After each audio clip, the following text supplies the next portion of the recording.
Hello, happy birthday to Matt Parker. I am in the middle of filming a video, just like a wee 30-second one or something for Twitter, about how to make a Parker cube, which is basically you take a Rubik's Cube, mix it up, put a Parker square on it, and then the idea is that when we solve the Rubik's Cube, we can fit in the rest of the squares so that it will make actual magic squares. I think there's probably infinitely many ways to do this, but I could, it's not going to be infinite, is it? Because there's finite, like, positions on a cube. There's going to be loads, though.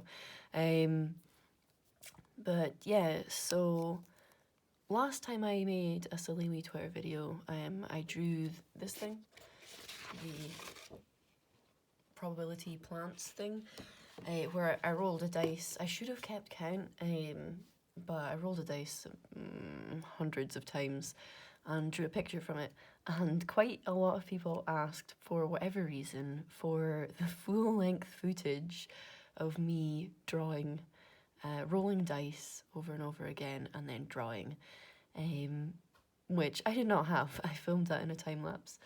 So since I'm making this video now, I thought that there's a kind of break in the video. It'll look like magic, that I just know how to fill in these numbers so that when we solve it, we're gonna get actual magic squares. I don't. What I'm gonna have to do just now is maybe like an hour or so of maths. Hopefully not that long. We'll see how quick my brain is working. It's the first day of my holidays. So yeah. You can watch this if you want, if it's going to bring some sort of joy or value into your life. Feel very free not to watch this, because it is just going to be me doing some maths, not really presenting. But yeah, come along with me. So first thing I have is my rip-off Incredible Hulk jotter, which I got from Home Bargains for about 20p, which I think is super awesome. Although a lot of people make fun of me for it, and I do things like flow charts and stuff in it. So here we go, fresh page. And the first thing I'm going to do is I'm going to sketch out a Rubik's Cube. So I'm going to go with the classic, like, lowercase t net of a cube. There are, I think, 11 nets of a cube. Go and fact check me on that, because this is not a well-researched video. This is just me rambling. But yeah, I believe there's 11 nets of a cube, and I quite like the one that looks like a staircase. There's one that looks like a snaky S-type thing. 1, 2, 3, 4, 5, 6, yep, that'll do. And then all the little cubies on the Rubik's Cube. So I'll split this into 9. Another thing is, I can solve a Rubik's Cube. I learned to solve a Rubik's Cube last year, whilst a lot of my pupils were, was it last year or the year before? Whilst a lot of my pupils were on study leave, I thought it would be a fun thing to learn, so when they came back from their exams I could solve a Rubik's Cube.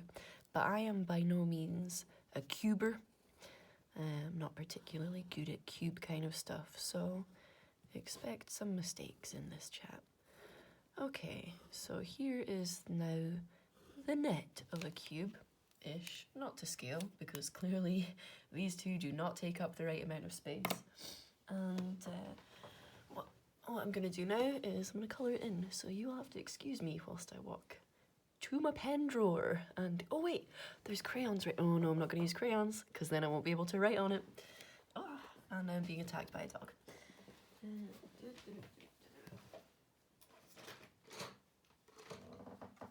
Okay, pencils. Right. I'm going to start with the white in the middle, because being an absolute cube noob, I solve the white face first, and I know for a fact that the yellow face is going to be directly above it, which will be this one down here. So I'm just going to sketch this yellow so I can remember it. Right, you are... It was all yellow. Okay, from here on in I actually have to look at the cube, because I'm not amazing at this. Okay, so white on the bottom, just looking at the middle squares because they don't move. So white on the bottom, yellow on the top, and in between them, betwixt, we've got a green that I can do. Okay, make sure I get this right. White on the bottom, yellow on the top. Yeah, I'm sure I'm doing this right. But just in case. White, green, yellow. Yeah, it can be done. Okay, so this one's gonna be green. Also don't have an amazing camera setup or anything for this. What I actually have is an iPhone duct taped using white duct tape, because that's all I have right now. Duct taped to a broken selfie stick and attached to a clamp stand, which is sitting next to my desk in a bunch of boxes. Profesh. Okay, so white on the bottom, yellow on top, green at this side, which means this side will be orange. If I were to actually fold this up, I think it would have to come out inside out, but it's okay. I have faith in me. Okay, orange at this side. Now, my cube is not standard colours, so pink at this side here.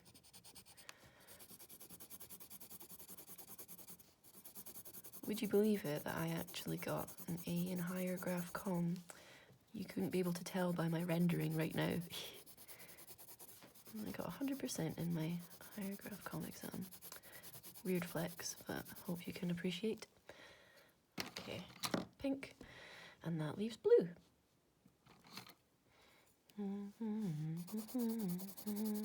Welcome to the wonderful world of my mind, by the way.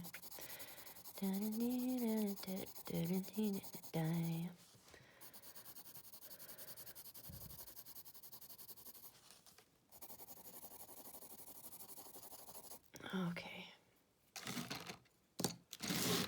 Pencils to one side. Got myself a drink. Right. Next thing I'm going to do is I am going to fill in the squares that have already been determined by putting the Parker square on here.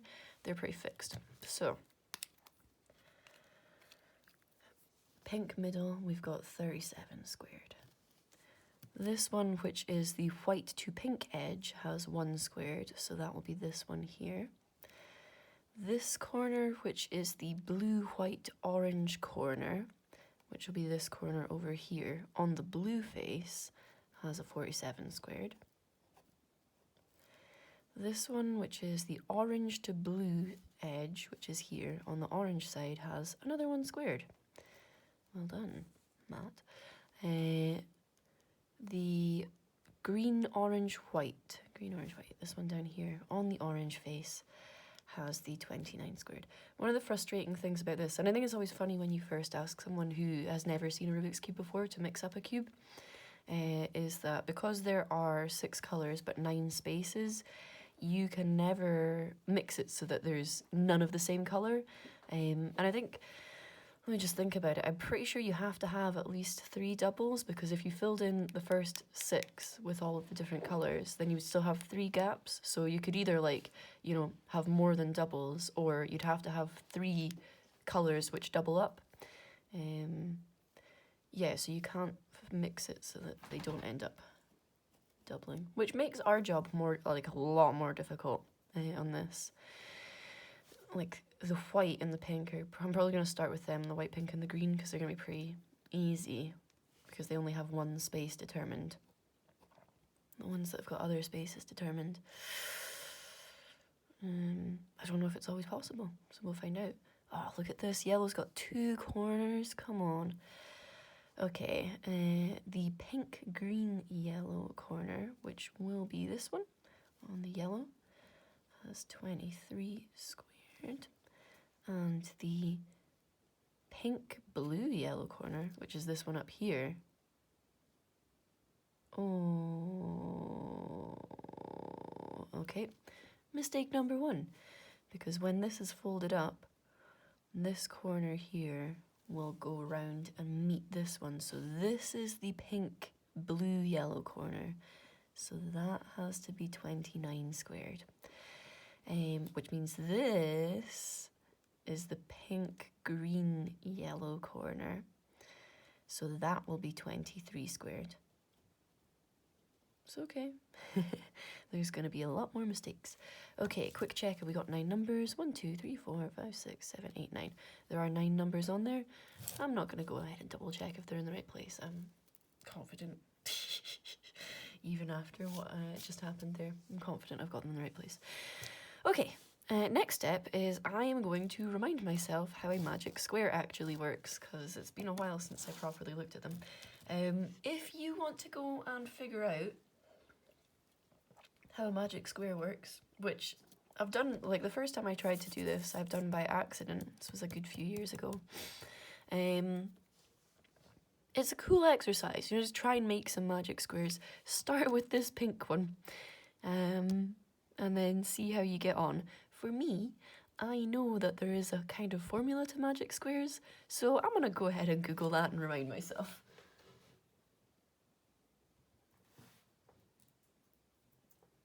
I'm just Googling general magic square. Ooh.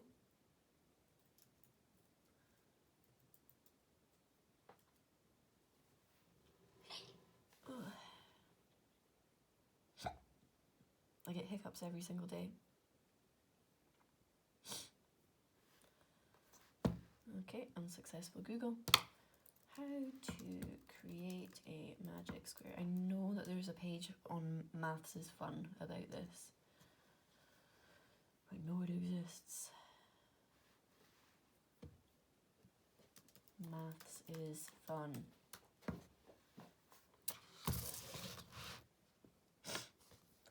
6 by 6, no thanks.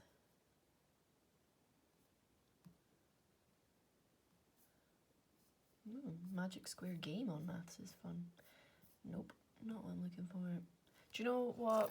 I know where my note is on this. I just need to go to my bookshelf.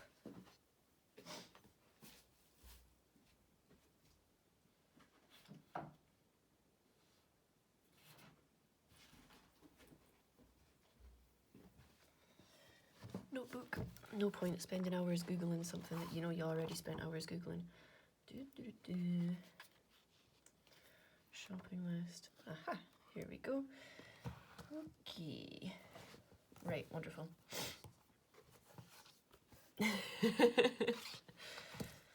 So, this is going to be a little note to me.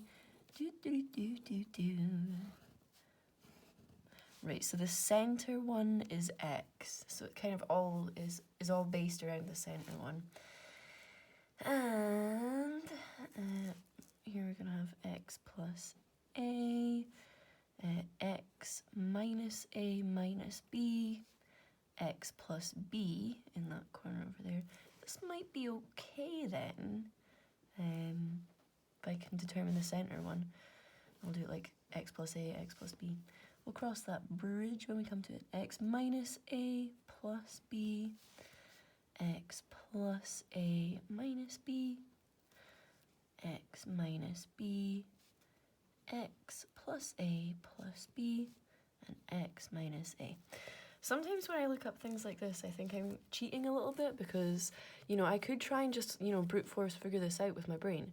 But in maths, it's one of those things where it's like, is it standing on the shoulders of giants? That's the saying. But like, you know, you're not ever doing maths in a vacuum, so you might as well use all of the helpful things that people have given you.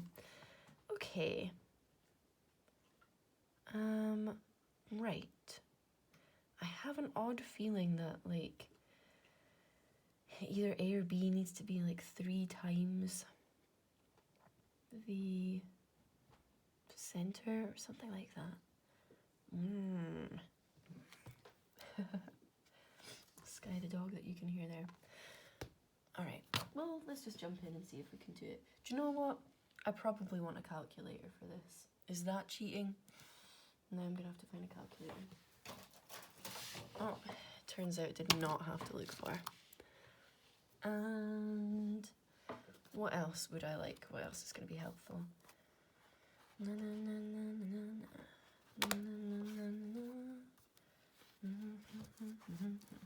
Yeah, these numbers that are already in the Parker square, I'm gonna need to know what they actually are. So 1 square, I know what 1 squared is.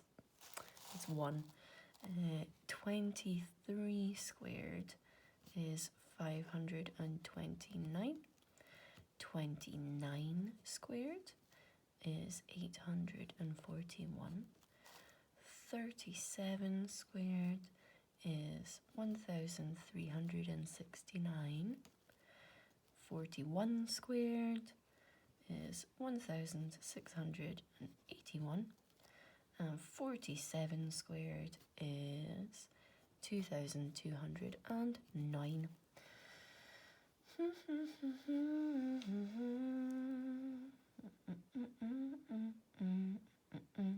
Ah, that's what it is. Because on a magic square, the whole aim of you forget that when you're doing a Parker square. The whole aim of the game is that all of the rows and columns and diagonals, they all add up to the same thing, and that thing will be 3 times the center number, or x. So, like in this one here, it's already predetermined what they're going to add up to, what most of the Parker square adds up to. I'm not going to be using square numbers the whole time. I'm going to give myself bonus points if I can use square numbers, but I'm not using square numbers the whole time, because obviously that's very difficult. You know, if Matt Parker couldn't do it, then why would I be able to? So, but the rest of them, hey-oh, their centers aren't determined yet, so there's no rules on what they add up to. This one I'm looking forward to. That's going to be fun because it's got 2 corners. Yeah, let's do it.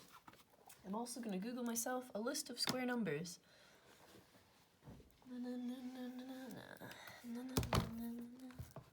Try and find somewhere useful to put my laptop. I also have no idea whether you can actually hear me or not, because I'm not talking particularly loud. I don't think it needs it. And I'm not actually presenting. This is just me rambling whilst I do maths.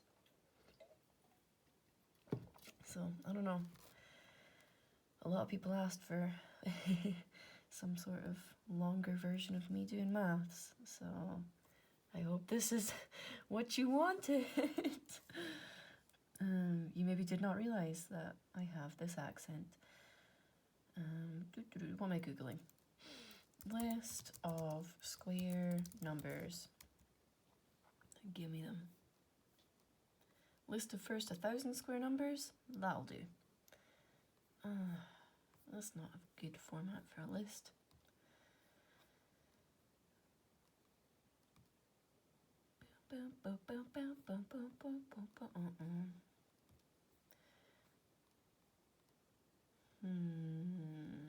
I just want a nice list.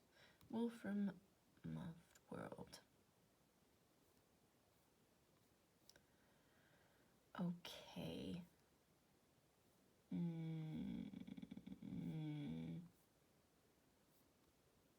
That's a lot more complicated than it needs to be for a list.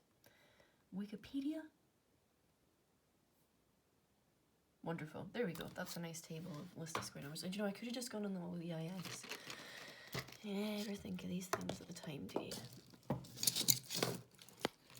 Desk rearrange.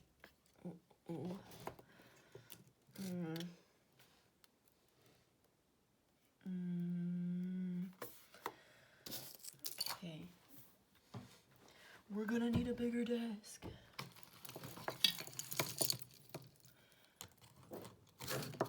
Just throwing stuff away. Yeah, so whilst I throw things off of my desk, not into their allotted pen drawers, because I do have different drawers for different kinds of pens, but they can all just go on the ground just now.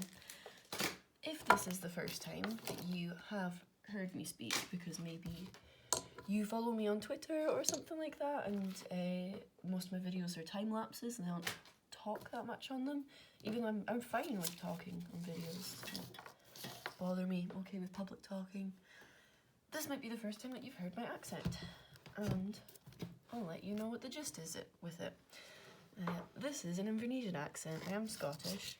I get asked if I'm English or American a lot, and sometimes Irish, but in Inverness we have a little bit less of a broad accent compared to the rest of Scotland, because I say not that long ago, but longer than, you know, a few generations, but people's great grannies, they all spoke Gaelic, really, and English was a second language, so there hasn't been that much time on a language scale for us to develop.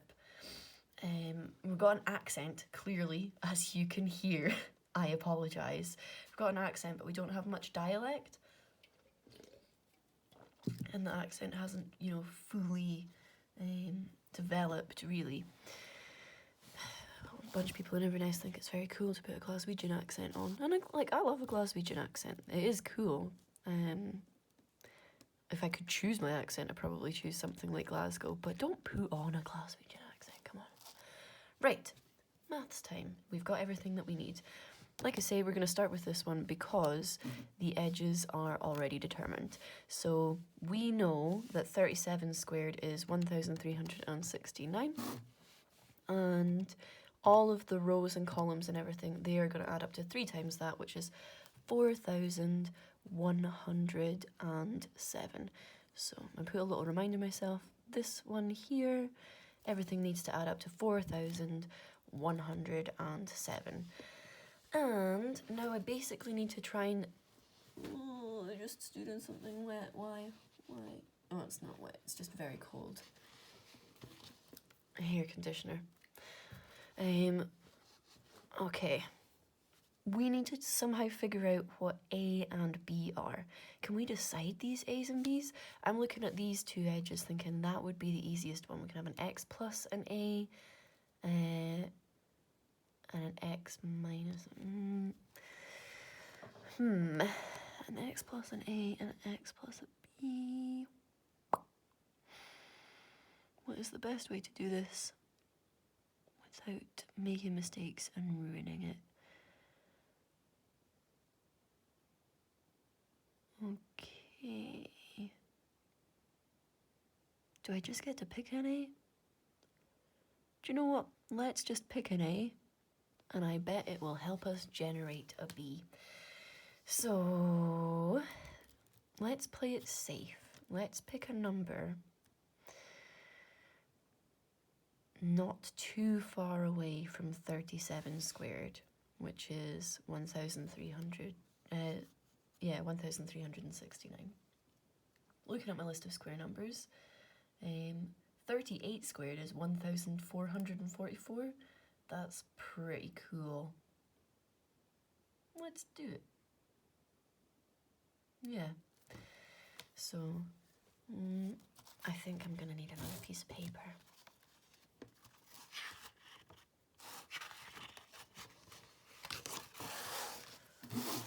Dos papos. Okay. So for this pink face, we are adding up to 4,107. X is 37 squared, that's been determined for us. A, we have just picked, I think we're gonna have 38 squared. Why not? Well, I guess we'll find out why not. 1,369. 30. So my camera decided it was out of battery there, but I used the opportunity to put yet another layer of granny jumper on, and put some slippers that look like unicorns on my feet. So I guess we're ready for more maths then. Okay. I apologise for the amount of airs that I do. No, I don't, because this is not a video that I would normally make, and a few people asked for it. So here you go. If you don't like it, then that's absolutely fine. We'll all just continue on our merry ways. and I won't make videos like this again, which is all good by me, because I really enjoy making like quite edited videos. I enjoy the editing process, and I like making it look like, ooh, magical, like boom, the numbers just appeared out of nowhere. Nope. There's a bunch of this going on behind there. Right, so we've decided what our A is, we know what our X is, that's determined. I think that, yeah, I see immediately what my mistake is, in that this middle number here has to be X minus A minus B. So both A and B have to be less than half of X, because otherwise when I take them away, I will end up with a negative number, and I really don't know what the rules are on negative numbers in a magic square.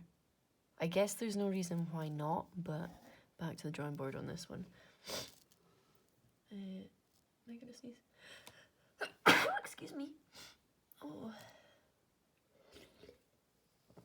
Okay, so I want this to be less than half of 1,369. I'm being very lazy. It's my holidays. It needs to be less than 684. And bonus points for using a square number. How about... Ooh! 22 squared is 484. That's quite cool. 22 squared. I don't know about you, now I'm feeling 22. 484.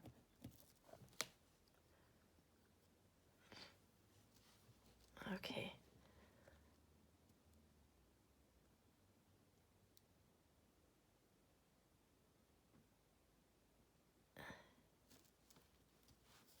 And you know what I really should have done? Because my mind is having difficulty wrapping around this. Like, are X and A now going to determine B, or can I just pick B and then it'll all work? In which case, maybe I was wrong in thinking that it adds up to 3 times the central number? I don't know. I should have done like an easier number magic square first as like a little trial run. But here we are. Okay, I don't see how B will become, it is like in any way determined by X and A. So I'm just gonna pick a B and we're just gonna see what happens. Surely not.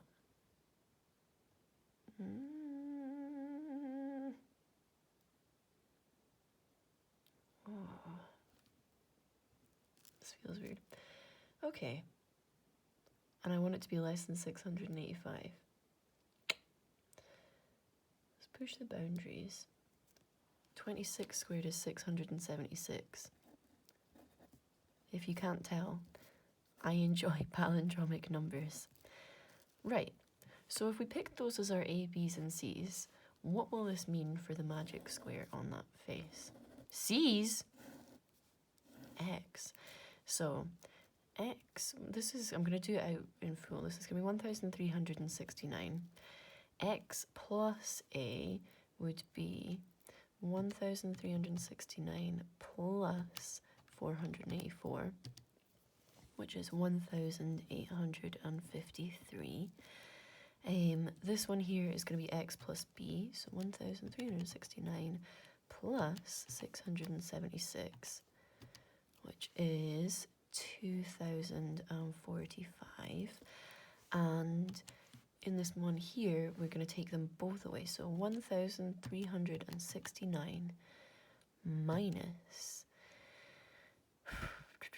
484, and also minus 676, 209. What do they all add up to? 1,853 plus 209 plus 2,045. 4,107. Huh. It is 3 times the central number. Because this is x plus a, this is x minus a minus b, and this is x plus b. So the minus a here will cancel out the a there, the minus b here will cancel out the b here, and we're left with x, x, and x, 3 x's, and which is 3 times our central number. Okay, cool. The world works. Everything's coming together. It's all making sense. I'm feeling good. You feeling good? Yay. Right. So we just pick an A and a B. Just like that. Okay. Isn't maths wonderful sometimes? Right, so this one down here I'm doing x minus a plus b. 1,369 minus 484 plus 676. 1,561. Okay, x plus a minus b. 1,369 plus 484 minus 676. 1,177. That's a pleasing number. Let's see what they sum to. See, this is why I don't think that people will actually want to watch a video of an hour of me doing maths, because a lot of it is 4,107, by the way. Woohoo! A lot of this is just going to be me saying numbers, which is what goes on in my brain all the time. Okay, x minus b. 1,369 minus 676. 683. Yeah, I don't know if anyone else has the same thing, but do you ever just start counting things randomly? Like, one for me is if I'm grating a block of cheese, I just start counting how many like scrapes of the cheese I've made. That sounds disgusting. Scrapes of the cheese. But how many, you know, passes of the grater that there's been. That's a larger number than I was expecting. But I guess that one will be the largest one because it's x plus a plus b. Still cool. But yeah, so like when I start grating, I just start counting in my head, and so I'm like 1, 2, 3. But I'm not aiming for a number. I know that sometimes people have things like, oh, the volume on the TV has to be an even number or has to be an odd number. Like it makes no difference to me whether it's even or like clearly odds are the cooler numbers. But no hate here, no discrimination. I think the odd numbers and even numbers are equal. So I'm not aiming for a particular number. I'm not aiming for a particular kind of number. I just start counting things. Same with when I'm walking or running. Sometimes I just realize that I'm like counting stuff up for no reason. 4,107. This is very satisfying. Okay, let's check down the way. 1,853. Do you know? Probably could have, should have, would have. Why did I minus that? Also, I'm going to interrupt myself a lot, but I probably could have done this as a live stream, and it might be a little bit more interesting because then people could actually talk to me, although y'all would be very distracting to this important maths that I'm doing right now. 4,107. Because I'm doing this because it's Matt Parker's birthday, and I do quite admire the old Parker, so I figured I'd put this out there for him. I have made him one of these before and give it to him, but I never like showed people how to do it, so I figured if I put this on Twitter, then maybe other people might want to make him a Parker cube for his birthday, because judging by the books that he has written, he enjoys doing things in different dimensions. But that means I need to get this done today.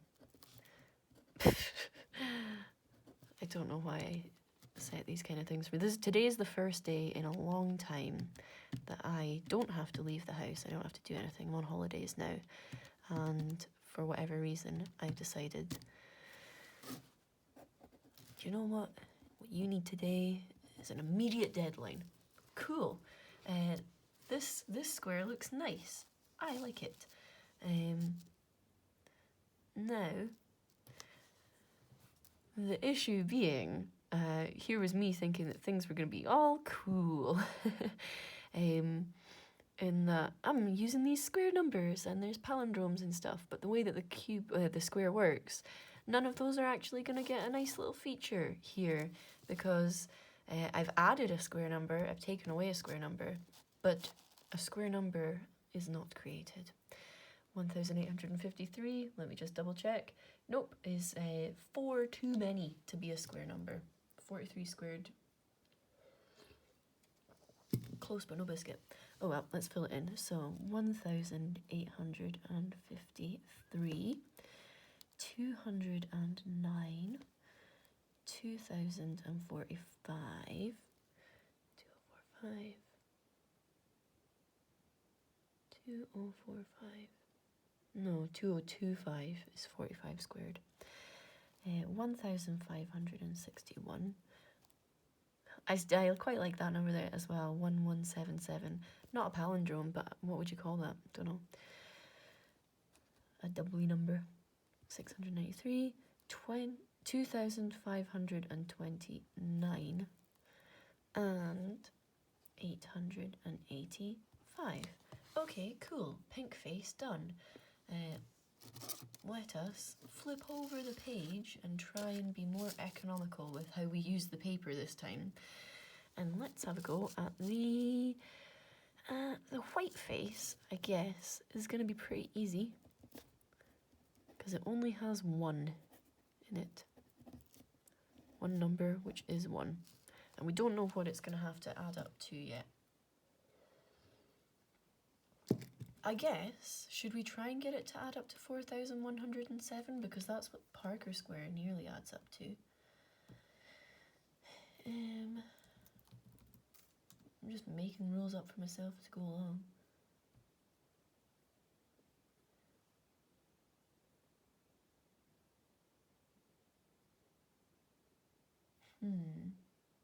Most of the bits in the Parker Square add up to 3,051. So, I guess it was kind of doomed from the get-go. Shall we make this add up to 3,051 in homage? Yes. 3,051. Why not? Wait. 3,051 divided by 3. 1,017. Okay. Is that a square number? Because it'd be cool if it was. No. Close, but not quite. 1,017. Okay, so now we have our x, which I'm going to do here now, because then I think I can get 2 on the one page. So x is going to be 1,017. Right. Let's do better this time. So, things that we've discovered, because in this top center square here, they both have to be taken away, A and B. Our A and our B have to be less than or equal to half of x, which at this point, 1,017 divided by 2 is 508.5. So they've got to be less than 508.5. Right. Let's improve on the previous one. It would be cool to get as many squares as possible in this cube. So that does not mean that A and B should be squares. That means that we need to do x plus something to give us a square. So let me just look at my list here. 1,017, which is close-ish to 32 squared. It is 7 short. So if I made a 7, which seems like an incredibly small number, that would get me 32 squared up here. Let's do it. Because 1,024 is a cool square number. Okay, A is 7. Boom. B, let's go with the next cool square number? So it has to be less than 500 away from, could make it 33 squared, 1089, 1089 minus 1017. I am so lazy. 72. Let's see how this works out. Sorry, not sorry for my sipping noise. I enjoy sipping loudly. And technically, I'm in my house on my own on my day off, so y'all can't tell me what to do. Okay, 1017 plus 7 gives me 1024, which is 32 squared. I'm just gonna 1024. 1017 plus 72 will give me what did I go for there? Oh no. 1089. What have I done? Yeah, which is 33 squared.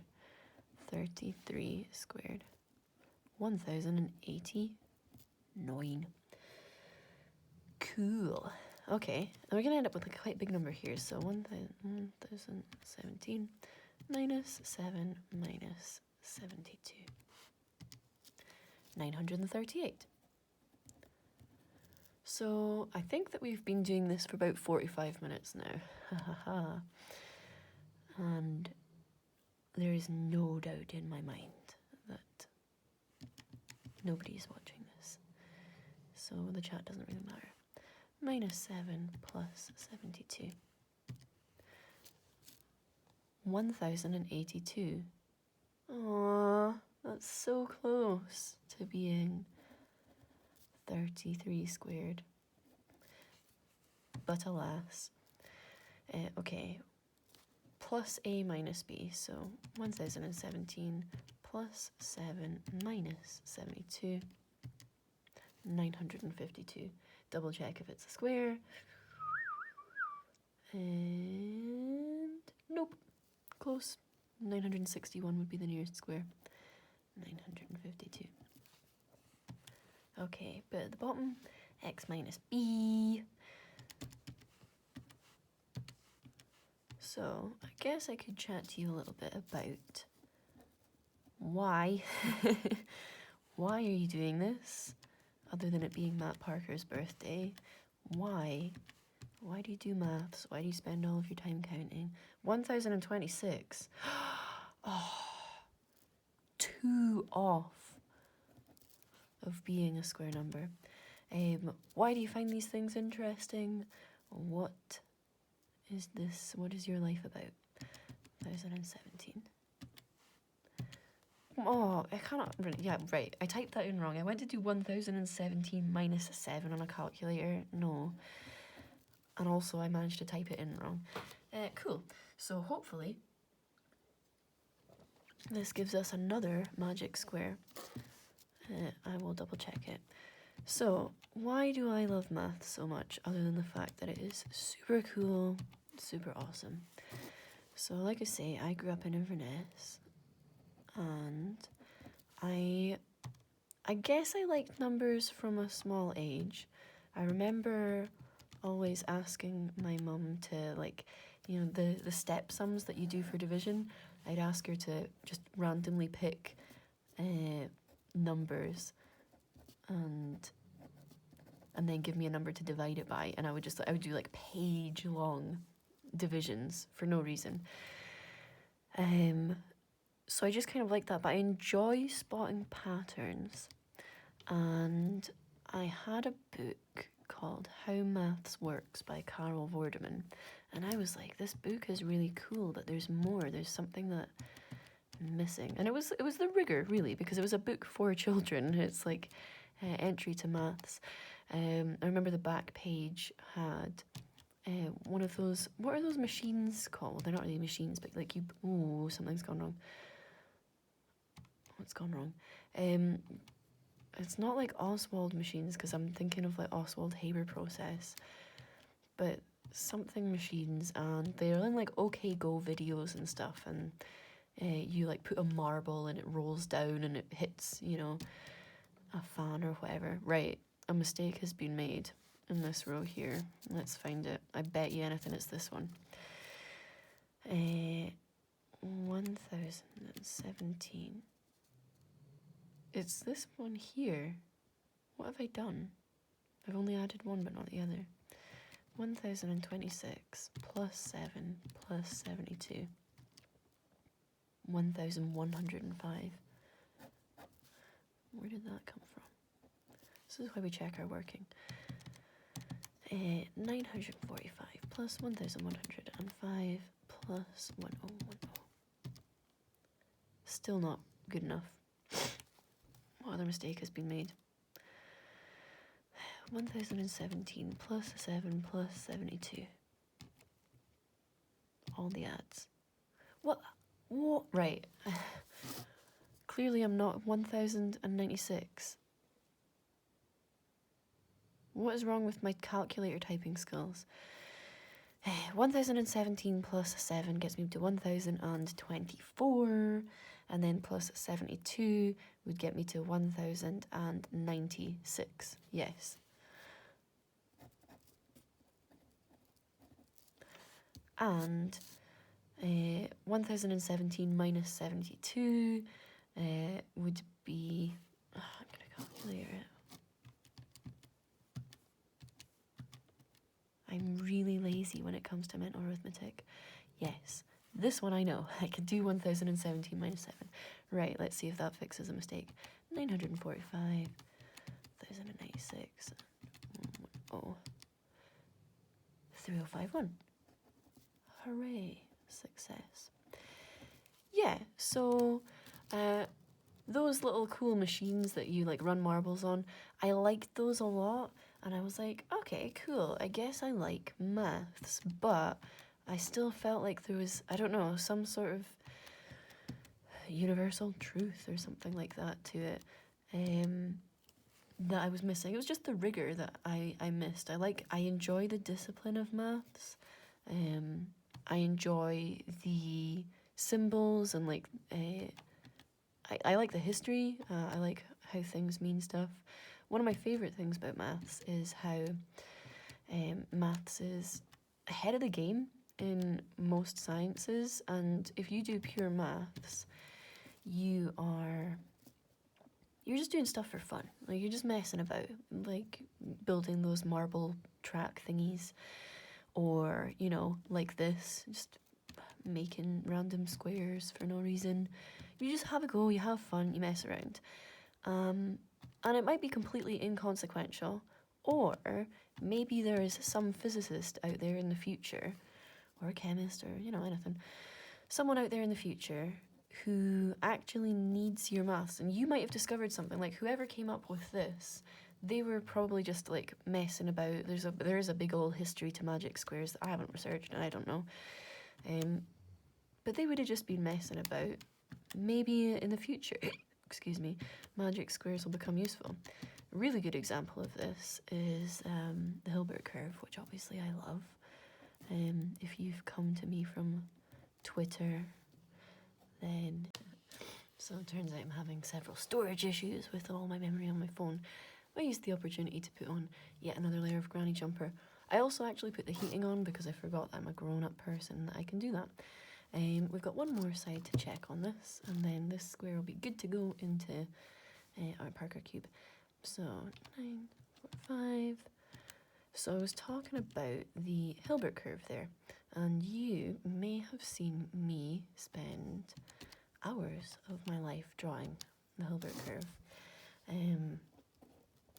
Everything's worked out on this square, by the way, so we're going to get it into here now. Yeah, so you might have seen me do the 7th iteration, I think, or something like that, of the Hilbert curve, or Mr. Squiggly, as my little brother calls it. So the Hilbert curve, invented by David Hilbert, is very cool. What's gone wrong? No! We had one job one job to do. We've made a very lovely square. It's a magic square.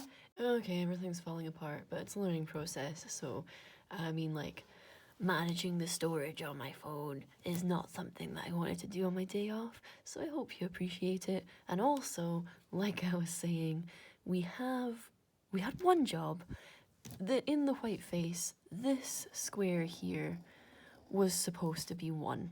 It was the only one that was defined. I'm just gonna actually put a circle around the defined ones. And we just straight up forgot about it. We made a very pretty square.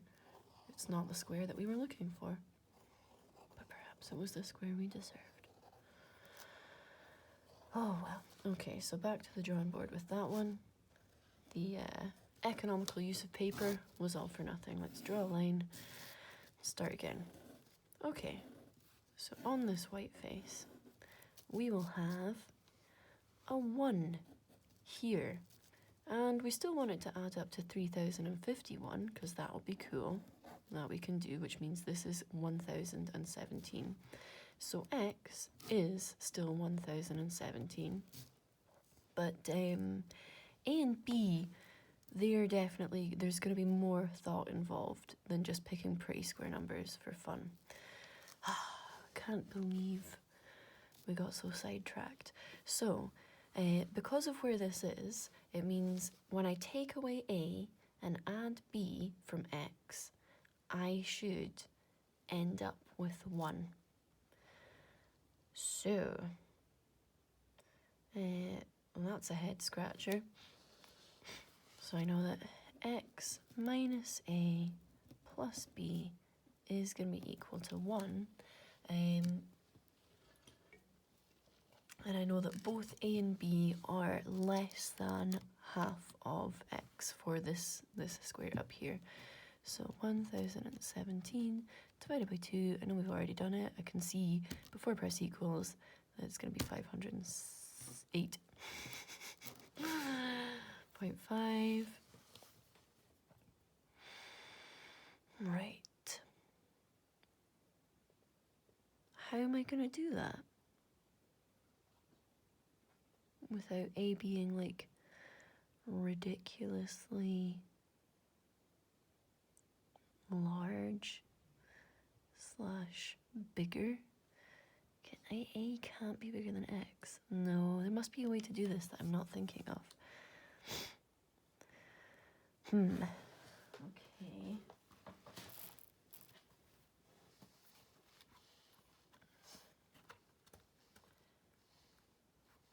Enjoy this wonderful content of me thinking to myself quietly.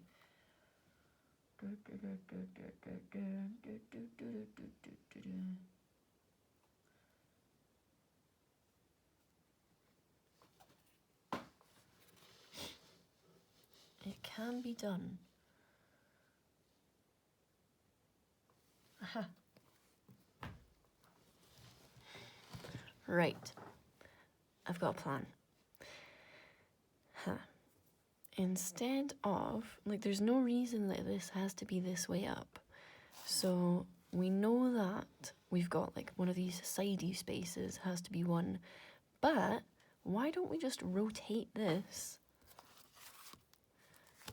And now this will be X minus A minus B. Wonderful. So now I just know that A plus B together has to be 1016. I don't see any issues here now. I don't know why it took me so long to think of that, but here we are. I did think of it, so it's all good. And whilst you are watching this, you probably thought of it a million years ago, but hey, I didn't do this as a live stream, so you can't tell me. Back to my list of square numbers. Okay, A and B have got to be 1016. So,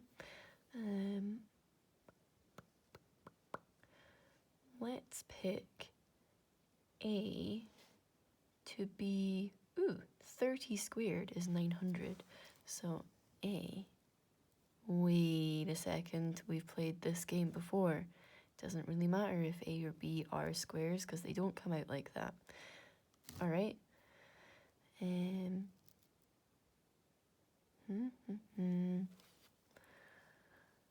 But x plus a, we do want to be a square, so 1017 and a square, that's not too far from that. How about 39 squared is 1521. Well, the most interesting. That would be quite interesting to look at on like an old style calculator, because I think if you rotated it, it would be the same, wouldn't it? 1, 5, 2, 1. And then you rotate it. 1, 2, 5, 1. 1, 5, 2, 1. It's got some sort of near cool rotational symmetry. Not even rotational, it's line symmetry. It's right there. There we go. That's what's cool about that number. Enjoy. Right. 1521 would give us 39 squared. Minus 1017. Actually type it incorrectly. 1017 gives us 504. So let us say that A is 504. And since we know that they both have to add up to 1016, well, this is definitely something I can do in my head. It's like 512. Yep. But will that break our rule for when we do minus A and minus B? No. That doesn't make sense. That's fine.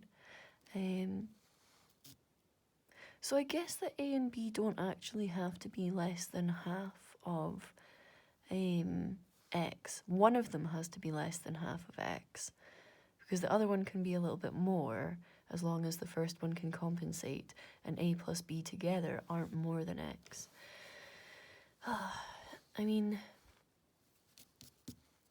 in some ways I'm okay at maths, and in others, well. Right, so we've got our x minus A minus B does give us 1 now. We've got our A and B defined, so we just need to plug them in and actually get them in the right spaces this time, because everything's rotated a wee bit. So for this A here, plus A, 504. Yeah, so to do one of those mad callback things before everything fell apart and we made a random square that didn't go anywhere, why is the Hilbert curve so cool? It was invented by David Hilbert, and he just wanted to fill some space and apparently some time as well, because it takes a while to draw them. And so he invented this curve that hits every point in the grid and doesn't repeat and is pretty damn cool. But like 100 odd years later, well, I mean, when was the internet invented? You tell me, because you can be bothered Googling it. I can't. So the internet was invented definitely after David Hilbert invented the Hilbert curve. But yet, a lot of internet routers, when they are talking to each other, talk in a Hilbert curve type pattern, because it hits every point on a grid and it doesn't repeat. I say a lot. Most of my information comes from having hundreds of Wikipedia tabs on maths open at the same time, so fact check that, but I can find you at least one Wikipedia article that says that internet routers talk to each other using Hilbert curve-esque patterns. Another cool example of maths being ahead of the curve is is the case of Penrose tilings. So the idea of an aperiodic tiling, so something that repeats locally but not globally, has been around forever. I'm going to say ever, and that's accurate. Ancient Greek people were always trying to figure out if they could do, all of them. It was a popular pastime hobby other than, trying to survive in a pre-industrialized world. All of them were trying to figure out how they could make aperiodic tilings with the least number of different shapes. A noble pursuit. But it wasn't until the 60s when Mr. Penrose, whose first name escapes me, came along and he was like, yo, it's two. I can do it with two. Two different rhombi. And his rhombi were very cool. And some of them looked like kites. So it was like an inverted kite kind of thing. And then there's like the other one that's two actual rhombi. And everyone was like, very cool. I enjoy your picture. I enjoy the picture a lot. It's a very nice tiling. Nice enough for me to get it tattooed on the underside of my arm. I wish I'd thought it through a little bit more and got more pattern tattooed on there, but here we are. That's a forever thing. And I'm very happy with it. I like it. And everyone was like, great job, mathematicians. We're glad that ancient Greek people would be jealous of you. But then in 2013, the Nobel Prize for Chemistry was awarded because they discovered that if you do a projection, so imagine like looking at the atoms of an aluminium alloy and then shining a torch through and seeing the pattern that's left by those atoms on like as a shadow on a piece of paper, so a projection. You do that with certain aluminium alloys, boom, Penrose tiling. And that's probably what I was looking for when I was a kid, like this weird, I don't know, it's just like so interconnected and cool, right? Like, is there some sort of truth to the universe? I mean, I guess that's probably another one on the pile for we probably live inside a simulation. Let's not worry too much about that on a Sunday morning when you're trying to make Matt Parker a birthday square. I wonder if I could make some sort of birthday cake that is squarey. Something to think about for future me. Or other things that Matt Parker might like for his birthday. So I've got another one in mind because I know he loves street signs that are mathematical. And there's a street sign in Dundee, right? And this is how you can spot the mathematicians. So I went past this street sign and it says Nth Erskine Street. And my first reaction was, oh my god, that's so cool. They've like generalized the street numbers. Like you get 1 Erskine Street, 2 Erskine Street, 3, 4, 5, all the way up to Nth Erskine Street. And then I realized that to all normal people, that means North Erskine Street. So I might go take a photo of that street sign and send it to Matt Parker, because I'm sure another thing that he loves on his birthday is having people tweet him random things. That's what I want for my birthday, by the way. Tweet me all your weird road signs and interesting geometry. Cool, right, we've got a square now that actually satisfies all of the things that we were looking for. Did I make it so that it had square numbers in it? 1,521 is 39 squared. I think that's the only one we'll get, because that's 1 off 505. No way that can be a square. Yeah, nowhere close. 2033. Nope, way off. Yeah. Cool. We've got 1 square in there. That's quite nice. And 1017 also not a square. I'm fairly sure. Guess it would be nice if the middle ones were squares. So that's something we can work on for the future. So we've got one that adds up to 3051, which is what most of the Parker square adds up to. And then future ones will pick some square numbers for the center. Okay, let's fire this in here in the correct manner.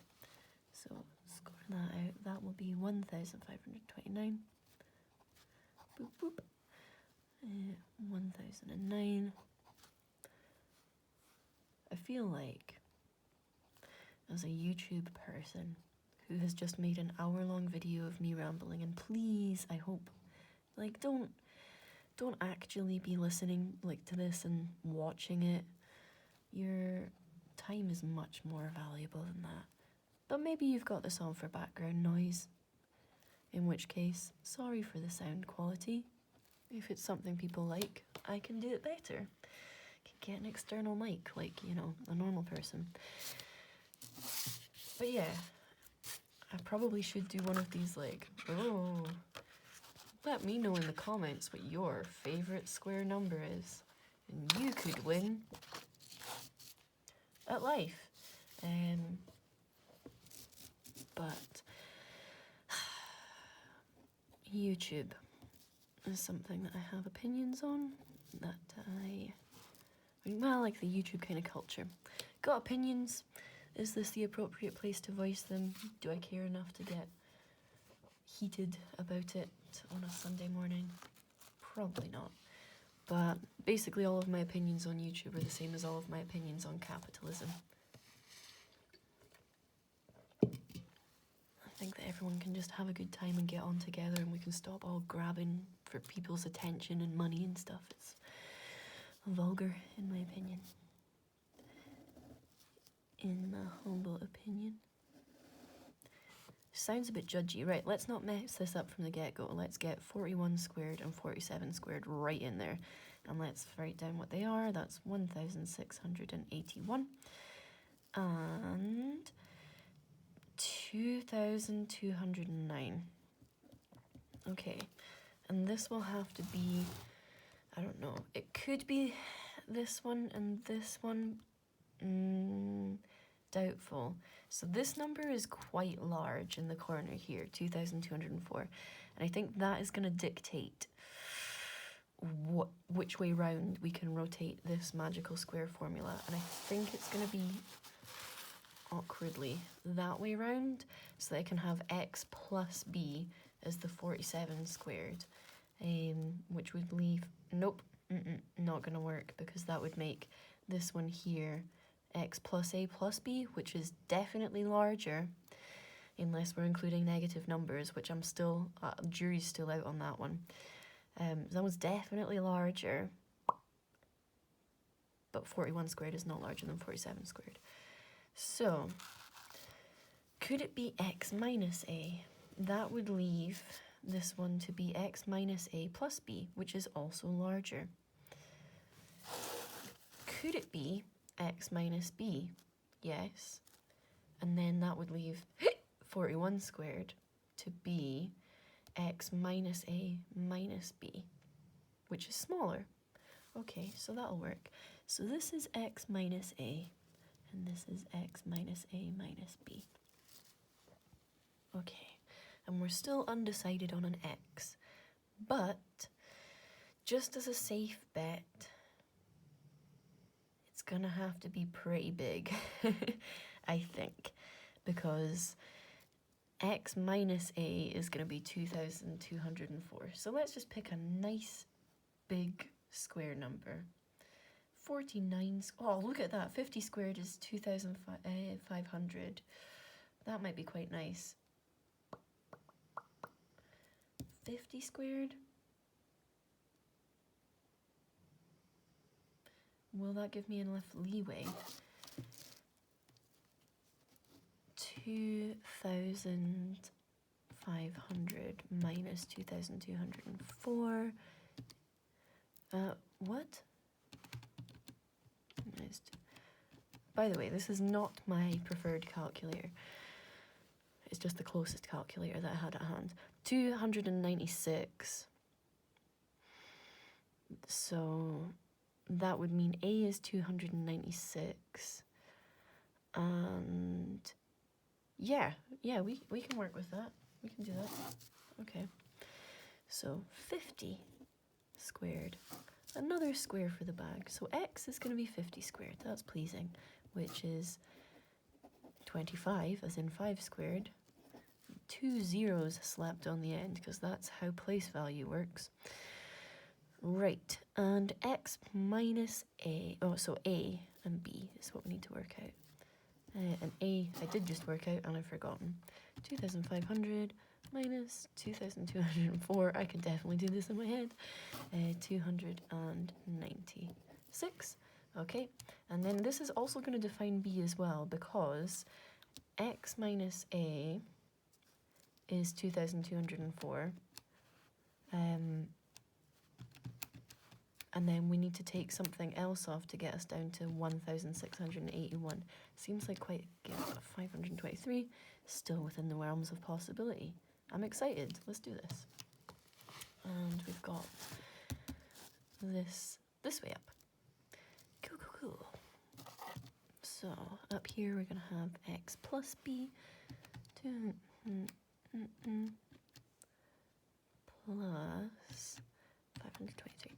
Another example of a time when maths was ahead of the game and pure maths and people just doing stuff for fun ended up actually being useful is Google search results. So if you went to university and did maths, or I guess maybe some sort of engineering, you probably at some point had to work out eigenvalues and eigenvectors. I did.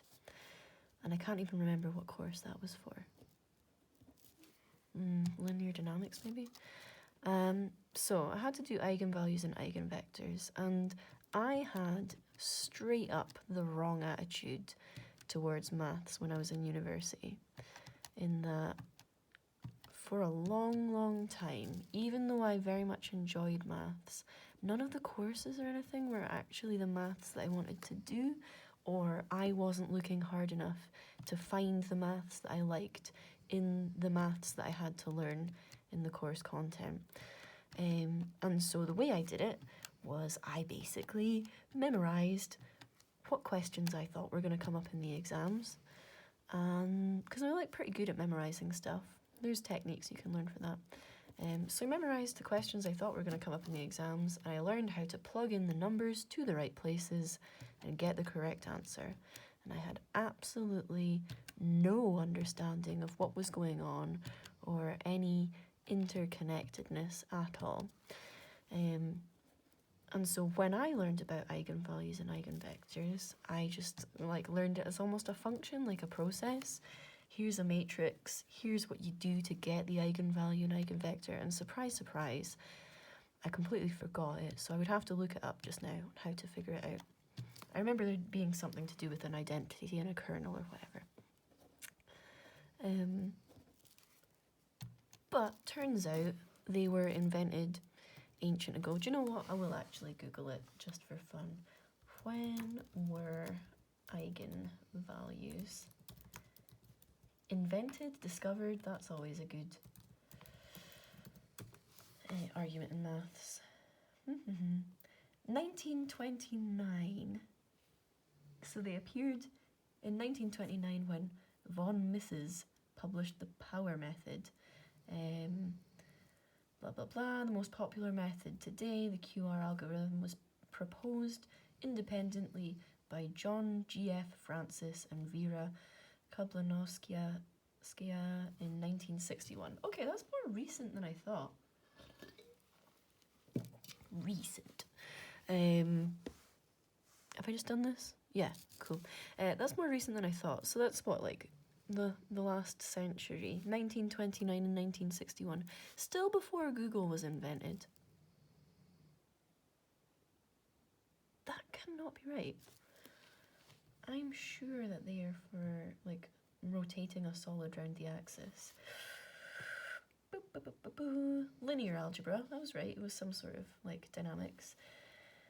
Character transformation, correspondence between n by n square matrices, blah, blah, blah, blah, blah. Transformations, vector space. Yeah, the concept of rotation is meaningless. They are something to do with rotating a solid around an axis, I am sure. That'll be what they were invented for. I'm sure people were just playing around when they came up with them. But now, they're used to order Google search results somehow. These are things that I wish I could explain more. 7,500. Yeah. Okay, 7,500. Yeah, I don't know. I wish I could explain these things more. I'm a fan of maths a lot more than I'm actually good at maths, as you can probably see from this. One of those maths cheerleaders. But yeah, I think to call even further back, we started a conversation at one point about why I love maths. and I got to enjoying Carl Vorderman's How Maths Works, and 2727, looking for some sort of rigor, meaning, discipline. I liked maths. Yeah, something's gone wrong here. I kind of thought from that 2727, is that what's wrong?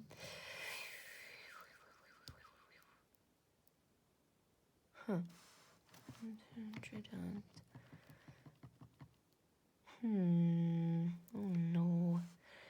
X plus A, 2,500. You can do that in your head. 2,796, correct. X minus A plus B. That seems like probably the issue.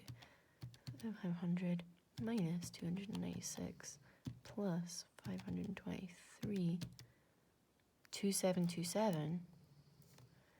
X minus... Oh, come on. Do you know what we've done? We've gone through and made a whole magic square based around this 41, I'm pretty sure, and then we forgot the 47. I feel like we factored in the 47.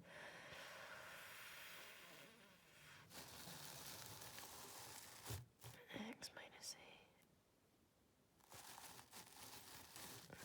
A. Okay, there's your problem. I've written that as X minus A, and that should be X minus B. We did factor in the 47. We at least did not make the same mistake as last time. We still made a silly mistake though. Okay.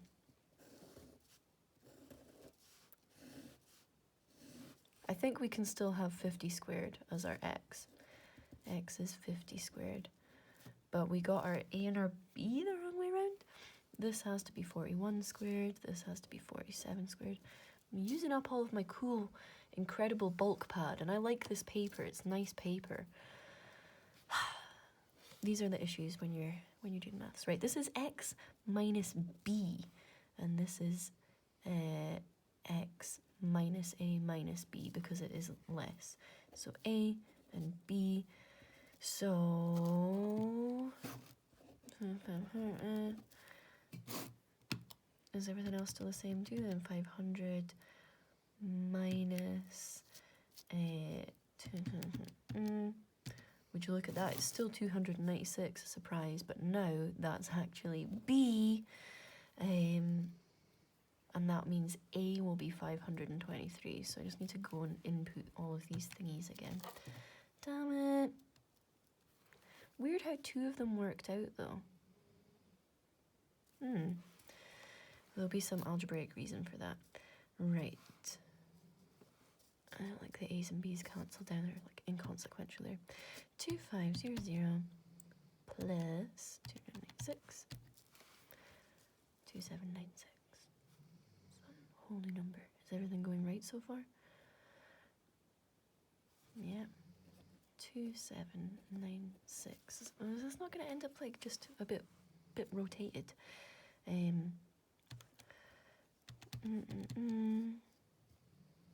Plus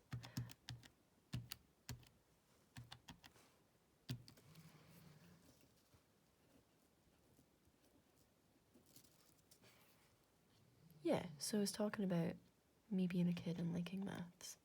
So again, when I was younger, I also had the wrong mindset towards maths in that, for whatever reason, maybe just because it sparked interest in me, or I don't know, maybe I ended up attending school a little bit more than other people in my primary school or something. I don't know. For whatever reason, I seemed to have some sort of natural advantage at maths.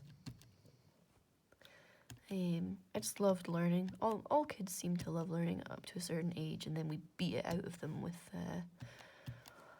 making them do the same thing over and over again every day.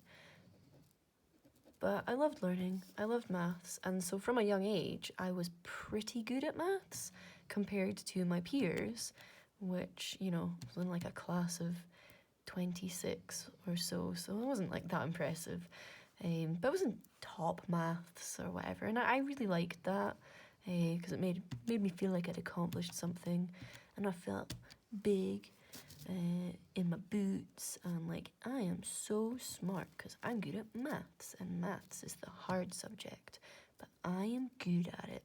And I kind of saw intelligence as a fixed quantity and thought, oh, well, because I'm good at math, that means I am smart. And being smart is a thing that you just are or you aren't. And look at me, I am so smart, SMRT.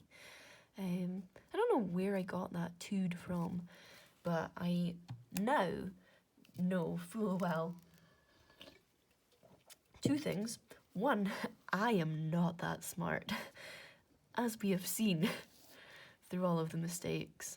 And two, I could become smarter or less smart, depending on decisions that I make. Intelligence is not a fixed quantity, and it's not something that you should base your identity on, which I did for like way too long. I was like, I'm a smart kid, No.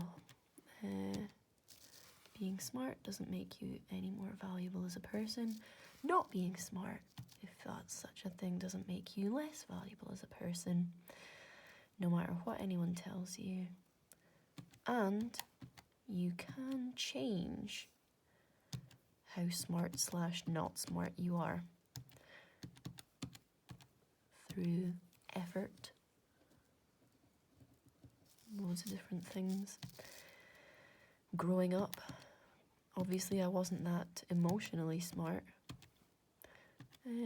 but yeah, so that was something that kind of like, I put pressure on myself to be better at. Why is that one 5 more than it should be? What is wrong with this bottom row? Why does this keep happening? Yeah, so I put a lot of pressure on myself through primary school and everything to be good at maths, because I started off being good at maths, so I wanted to like keep that edge and be the maths kid. For some reason, that's why I want to grow up to be a maths kid. And also, just because like not many people liked maths, but I really liked it, that was something that I enjoyed. I felt like it was something just for me. 47 squared.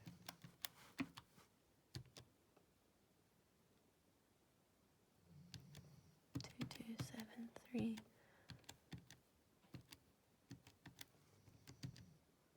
Why is this one 5 more? No. But it works for the other ones. Did we pick the A and the B wrong? Will it not work with 50 squared in the middle? What am I doing wrong? Leave your answers in the comments. This video is going to be much longer than anticipated, and also will take just forever to upload. What about the up and down the way ones? How are they going? 2796. 796 plus 1681 plus 3023. That's 7,500. 2727. 7,500 plus 2500 plus 2273. I wonder if filling all of the other ones will locate the issue number, which I'm sad to say is probably going to be this 47 squared. But I thought the whole way that I constructed it made it so that that one couldn't be the issue. Yeah, that's 7,500. 1977 plus 3319 plus 2209. 7,505. So it looks like 47 squared is 5 more than I needed it to be, but I based... What is going on? Have I got 47 squared wrong? 2,209. 2,500 minus 2,209. 291? Why did I write down 6?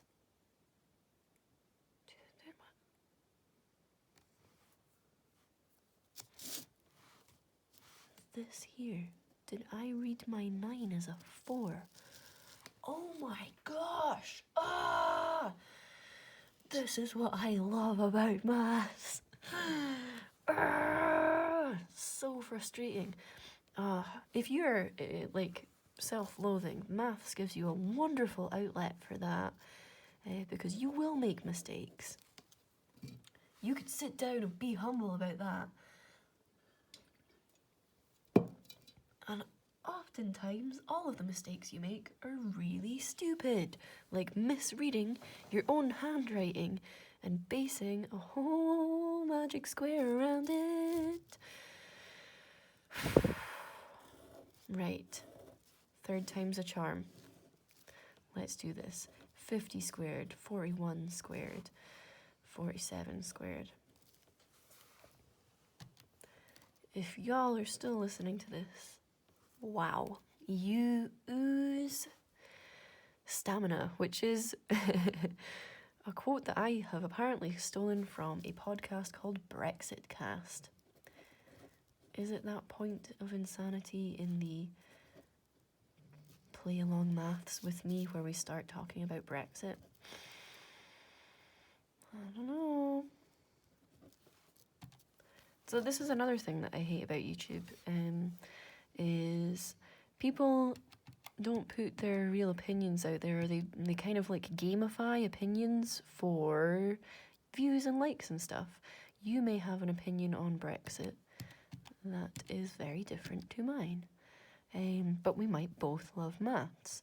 So we should be able to come together to just talk about maths. But then on the other hand, do you keep things like that pure? It's like we're talking about maths. Maths is beautiful and pure.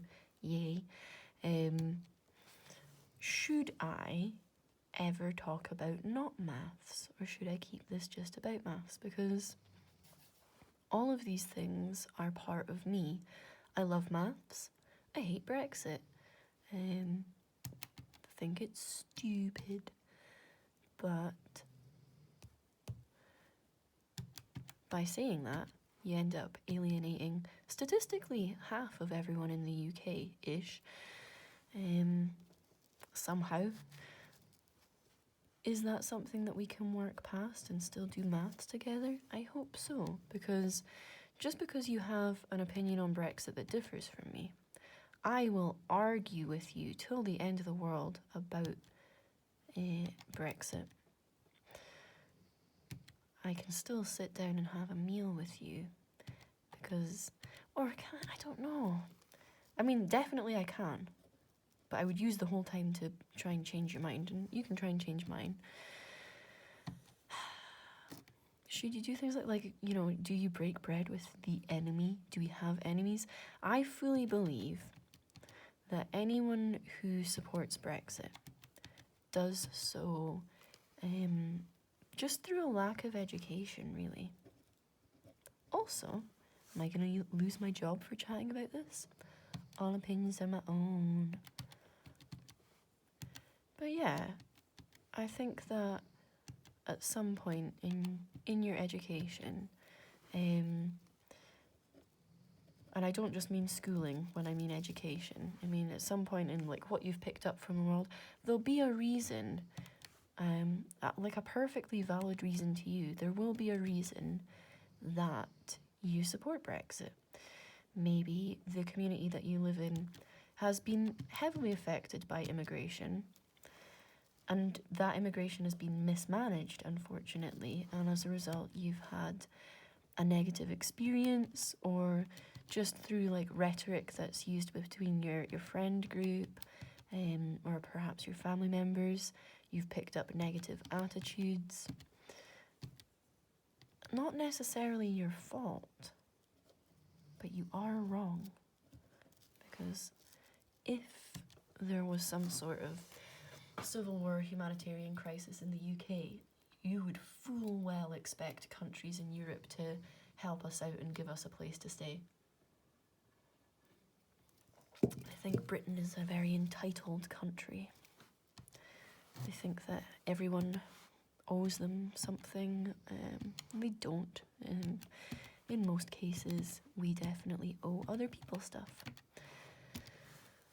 Understatement of 2019.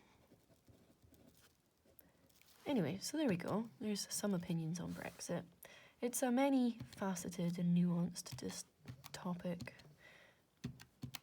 I also don't know everything about it. Like, there's maybe something I'm missing. Educate me. Oh, come on. Why is this 5 less than it needs to be now?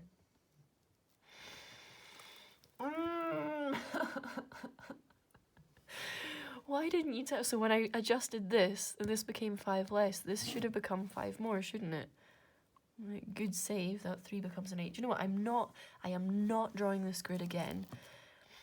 The numbers shouldn't change that much. I'm gonna like merge. I'm gonna save it somehow. And also, what's going on here? Have I defaulted to Pythagoras? Why have I written a squared and b squared? It is getting to that point in the calculation. Perseverance is required.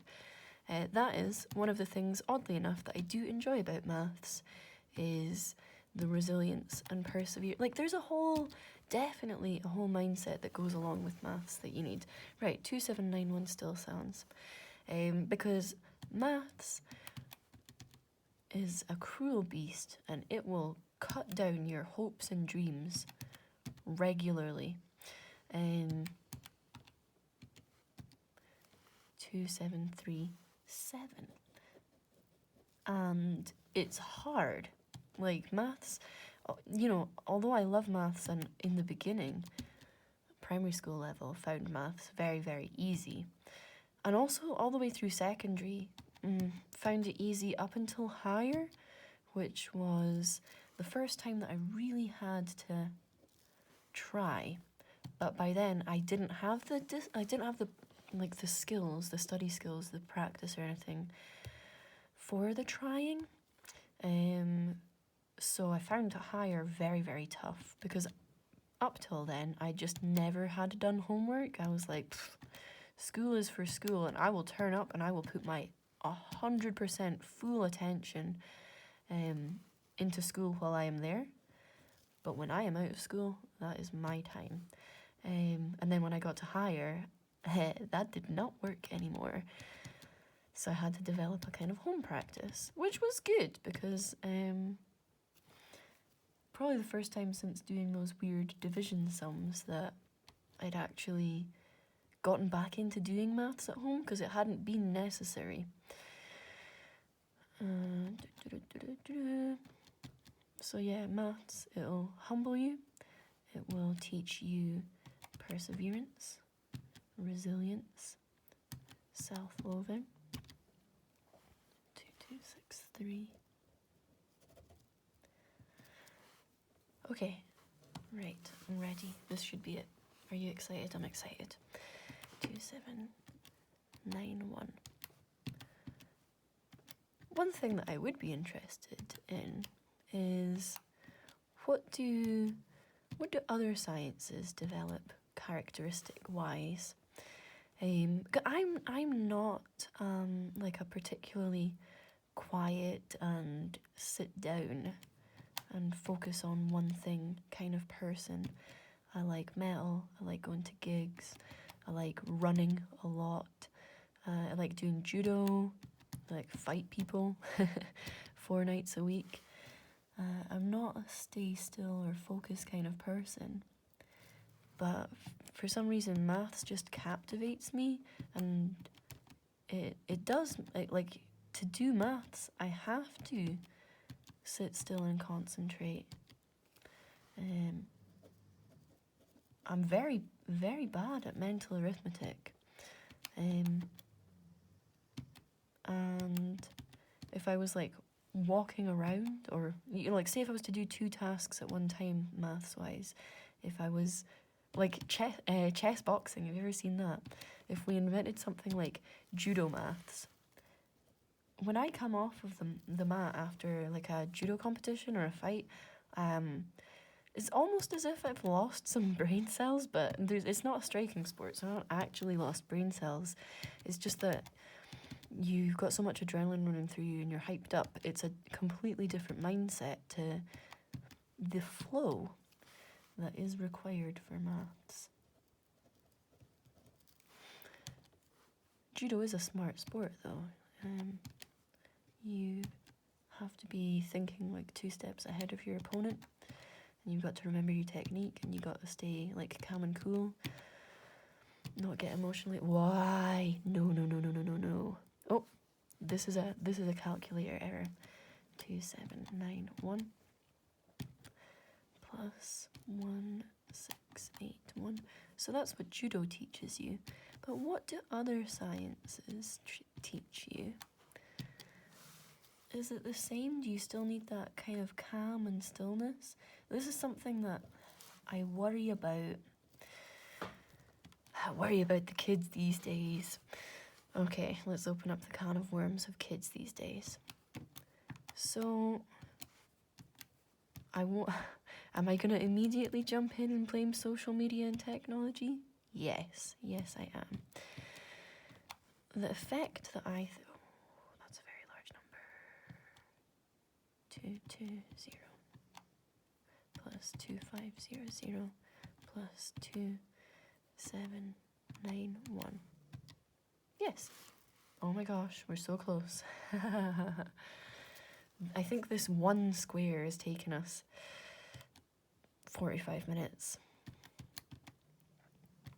Plus 2500 plus 1972. Yes!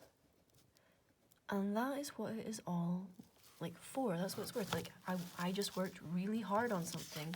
I made a lot of mistakes.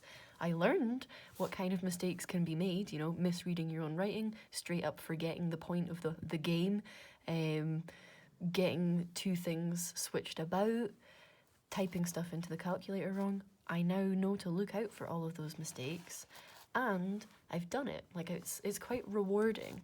I guess that's what you do maths for, is the rewarding side of it. Because if something was easy, would it really be worth doing? 3028. We've got another square in the bag, 50 squared, that's quite nice.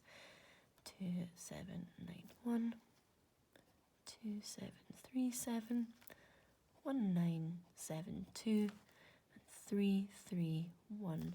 Ha ha ha ha ha ha.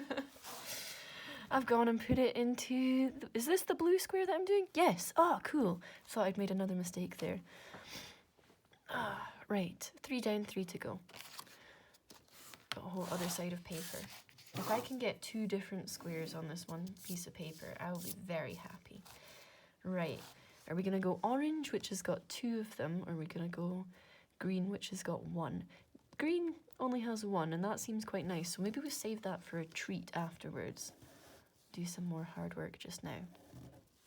By the way, I had to delete like a bunch of apps off of my phone to be able to film this video, so I hope that y'all can appreciate that, because my Audible and podcasts are gone now.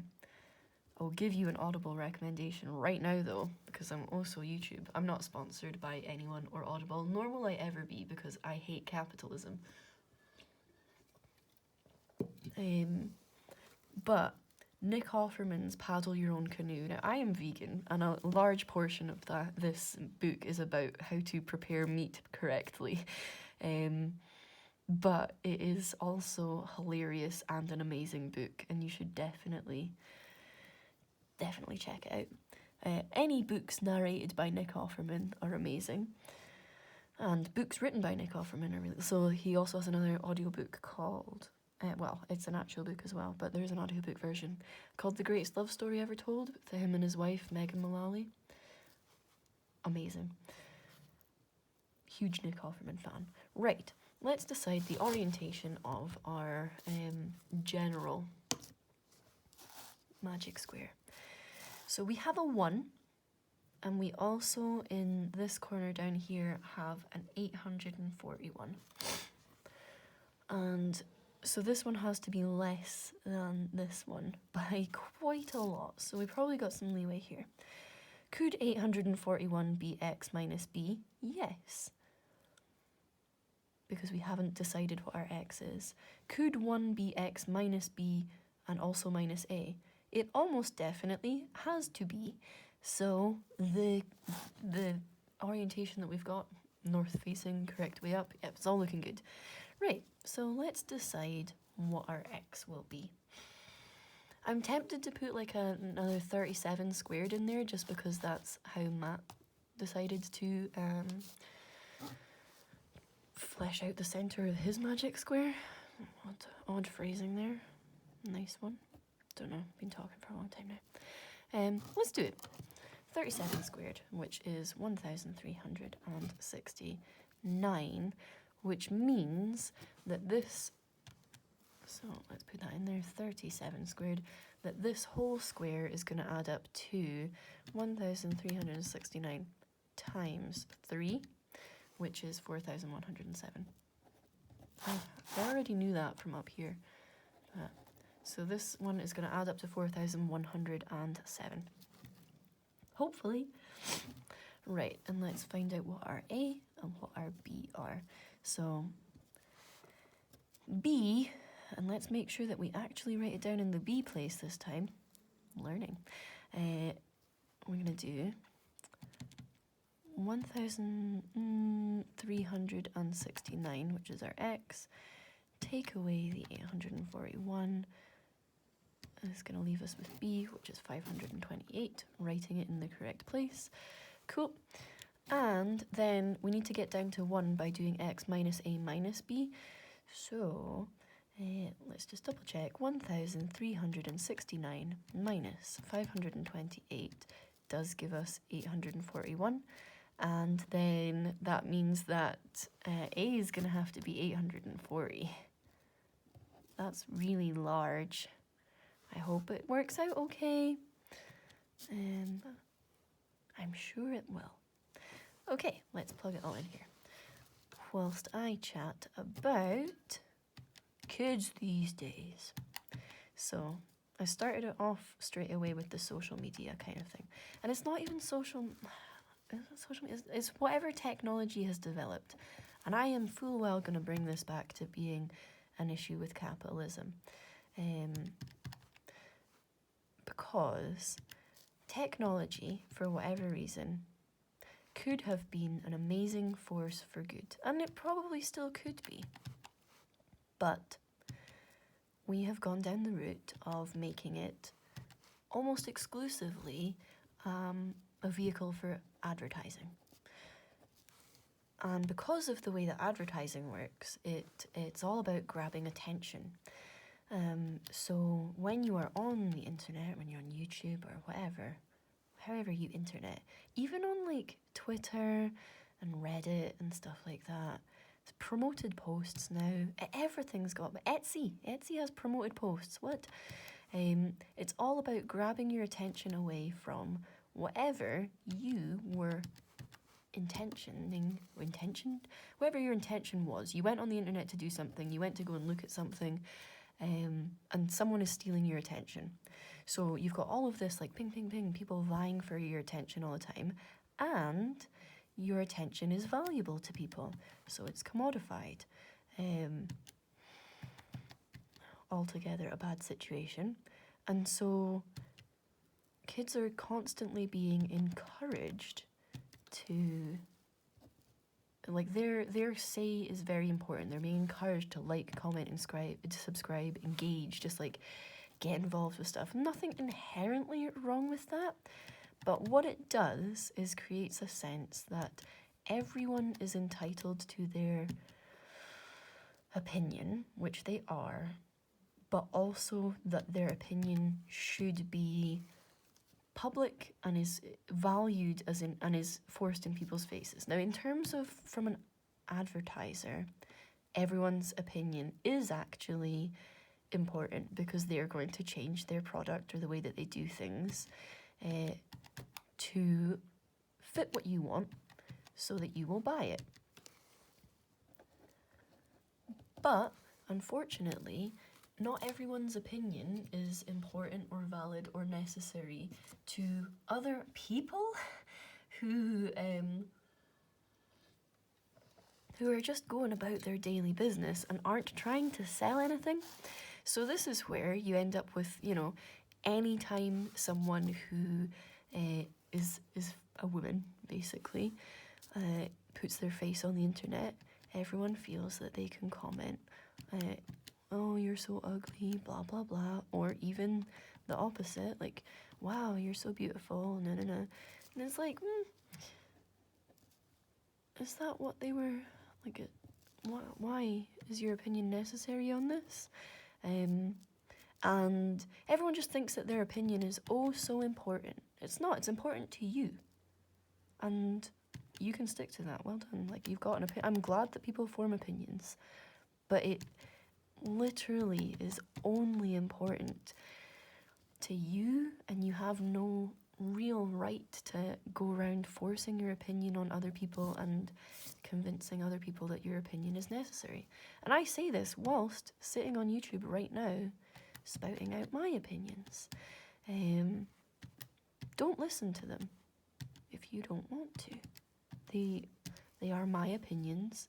They only matter to me, and I might change them next year. I change my opinions all the time. I used to be against vaccinations, would you believe it, when I was a younger teenager. I think it was before like any real anti-vaxxer movement, but I was kind of like just down the hippie route type of things, and be like, oh no, like the less you can do the better, keep things as natural as possible, like we just use alternative medicine and homeopathy and stuff. And unfortunately, the one vaccine that I was supposed to have when I was old enough to make my own decisions, so like my mum got me vaccinated, she's smart, the one vaccine I was supposed to have as a grown-up person when I was over 16 and I could decide what I was doing, I researched it, and I was not satisfied with the amount of evidence that I found supporting the efficacy of this vaccine. And I feel like I was probably at that point swayed a wee bit by, unbeknownst to me, the anti-vaxxer movement. And I felt like I had, you know, put in the time and done the research, and I refused a vaccine for myself. That is an opinion that I have definitely changed. And I can see now how I was influenced by forces unbeknownst to me. Anyway, we've got off topic of the kids these days. Or have we? Because basically, they're continually being bombarded by forces unbeknownst. It's unfair to expect a young person whose mind is developing to be able to critically evaluate where all of their information is coming from. Whee! Another magic square for the bag. Oh no, I didn't write down which face this is. It is the orange face. Orange face. Yeah, like, I basically would say to advertisers who are doing any sort of advertising to kids, and in that I include like content, YouTube content marketed towards kids, pick on someone your own size. They not have the wherewithal yet to see how you're manipulating them and see how that will affect their lives. And I mean, that's not something that I've got perfect. I still, every so often, see something, then I like have an emotional response to it and think, oh my gosh, and like near immediate react to it, and I still have to like remind myself to put in the fact checking steps and stuff. Because the adverts are so targeted these days, like they will find out what tugs at your heartstrings and what will get a response from you, and they will just fire it right into your face. So we've got a whole generation of kids who have things just vying for their attention all the time and are telling them that their opinion is right and important to everyone else. And it just like prevents them from having the flow and the focus to sit down and look at something like maths and say, do you know what? I am just going to think about how a magic square works for 2 hours. Because they're used to someone being like, boom, look at this now, boom, look at this now, and just not having to amuse themselves. Boredom is a huge contributing factor to development, and we should encourage more. We should encourage more boredom. We really should. Right, this is the yellow face. Let us decide what the center is going to be for this. Excuse me. I mean, do we go 37 squared again, just for, like, continuity, for fun or something like that? Or we could pick another square off of here. Like, there's 229 squares on here. Oh, one of them's already here. That's not gonna work then. Let me look at my list of squares and pick out one that I think is quite nice. Oh, 2,209.47 squared. That's a cool one.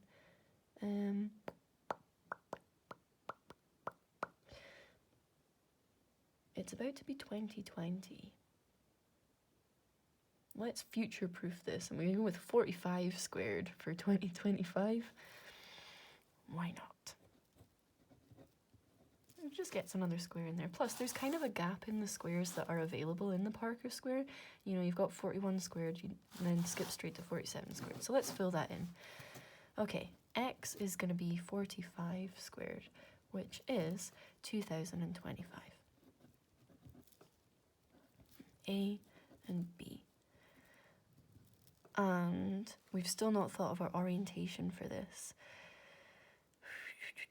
Oh!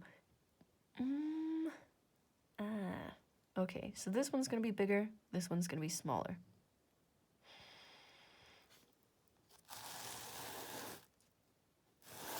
Can I, like, laterally flip this? Will that still work? Because then this could be... Wait. There we go. 29 can be x plus b, and 29 can be x minus a, which would be all good in the hood if we hadn't already ridiculously decided that our x was going to be 45 squared. So I would have to do both minuses, like, at the sides. Although now I'm thinking it would be cool to have, like, something between 23 squared and 29 squared in the middle. Like 26 squared. Did we get a 26 squared in earlier? No, we wanted to, but we didn't. Okay, cool. Right. Scrap that x. This is 26 squared now. 26 squared. And that's 676. What a nice square. I like that square. And we're doing this upside down, so... Okay, 29 squared. What are you? 29 squared minus 26 squared, which is 676. And that will give me B. Get it right, which is 165. Okay, and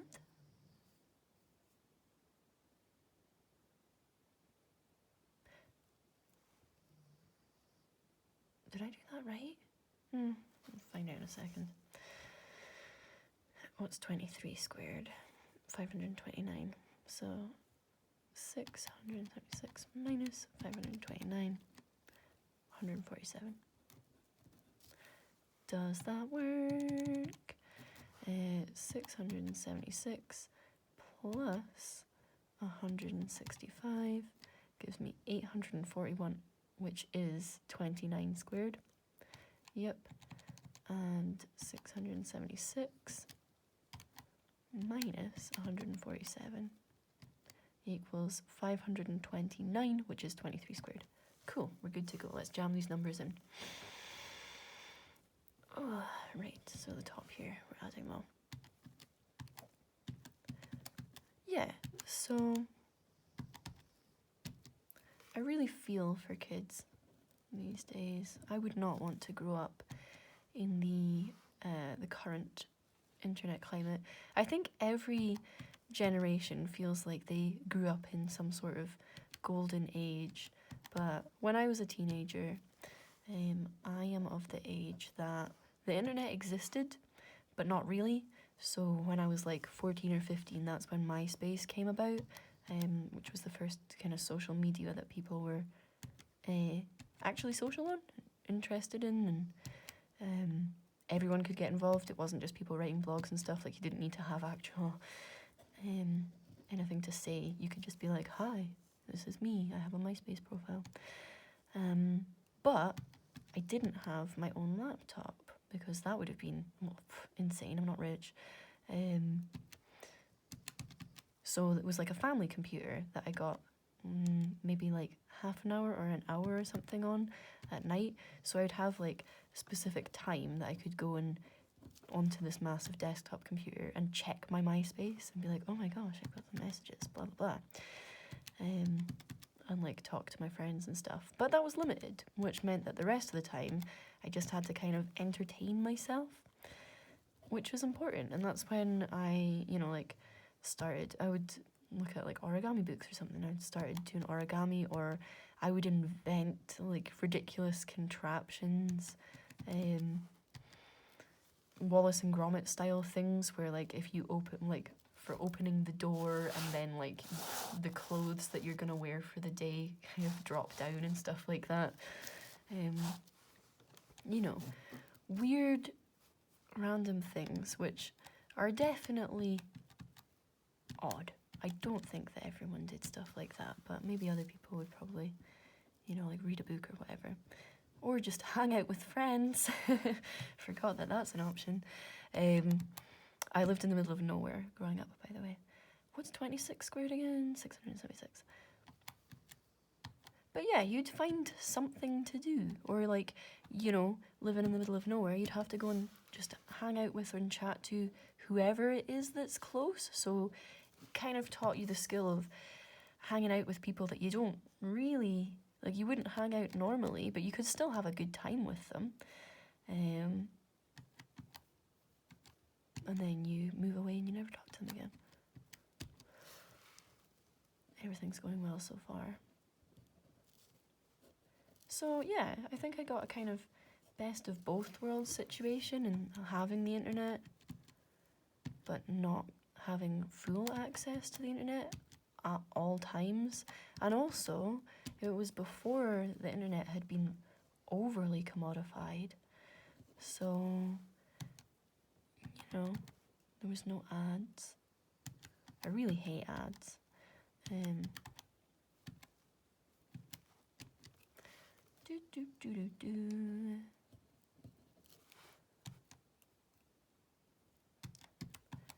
There's actually a lot of research on flow and things that break flow and stuff like that. And maths and juggling and some sorts of martial arts are all things which are supposed to facilitate flow, basically, I guess. And it's a cool mind state to be in. So I hope that whatever you're doing, if you're like tidying or, hopefully not actually watching this, that you have found some sort of flow. The guy that wrote the book on flow has a cool name that I can't pronounce, but it's something like Mikhail Csikszentmihalyi. Csikszentmihalyi. I can't pronounce it because I grew up in the UK and we do not value other languages appropriately. And so I only have 1.5 languages to my brain. I can speak a bit of Gaelic because in Scotland you can go to like Gaelic nursery and Gaelic primary school, but then nobody actually speaks Gaelic, so you don't you don't know how to socialise and chat with Gaelic, but you can tell people to put their socks on before they put their shoes on and stuff like that. Okay, this was the yellow face. and everything's going well. I think things have worked out nicely. I think if I did another one of these now, I've seen the pitfalls, I've got the technique, I could do it a lot better. Which, what more can you ask for, really? 823. Aww. We're like, am I gonna have to start a whole new piece of paper just for one green square? Right, I'm gonna try and fit the green square in small here. Green face. And this was like our dessert, our treat, because it only has one square defined